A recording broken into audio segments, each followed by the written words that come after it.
Deyeysin.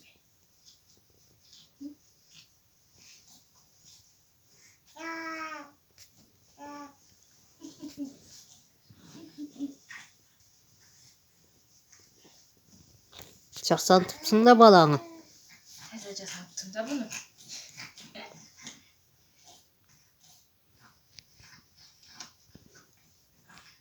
Gözün ne paypağın yok duruyorsun. Paypağımı teşvik edeyim. Bu şeyden paypağı alıyorum. Kalkmıyorsun. Çoğu şeyle oldu da bu. Aa. George'le bu. Çakşı görü atsa bu. Geçik öğret. Kim evet? Atası. Erkiler Cem'dir. alaran çöppeyi. Evet. Beş gece tavu.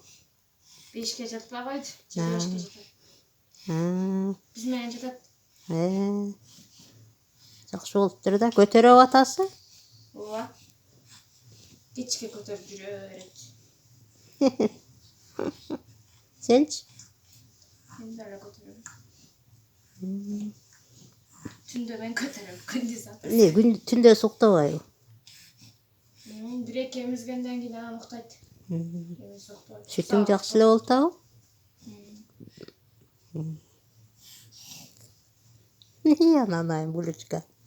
Buluçka. Casanttır da buluçka. Ne ki?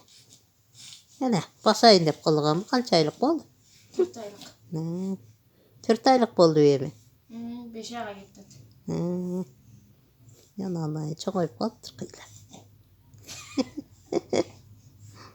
Kıyın jakşı görüp otasыңар bana. Niye de örkelet otasыңар? Arayla da yürükeletiz. Atasım niye de örkelet? Atas. Ha? Yürükeletiz. Niye deydi? Bir de kede at koyup algandırsыңар.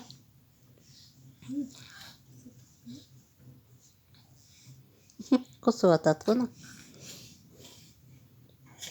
Cada evimiz demeli. Tasır bolun yok mu ne? Var onun suykamında da. Hoşu bilen arçı. Çay içi olan hanginden alır?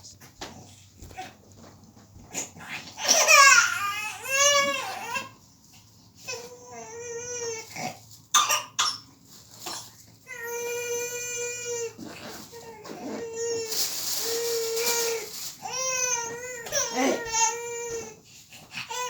Ne oldu? Ne? Şapka çakpay tavuk. Şu döp getmeyim. Cengiler şapka giygiz.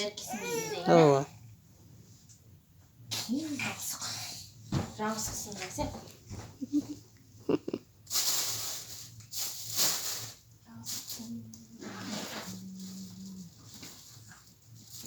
Çınele şapka jakpa yatkan bey. Benim. Şapkasını çekip koysun cırgım. Anındır o şundayken. Ondan 5 metrede alıp gelirsin de gayrı. Şimdi. O Berkindey. Giygizsene. Ben yakındayım bunday. Yok onday emas hali gidey. Bunday. Kulağını jakpagan ele bunday.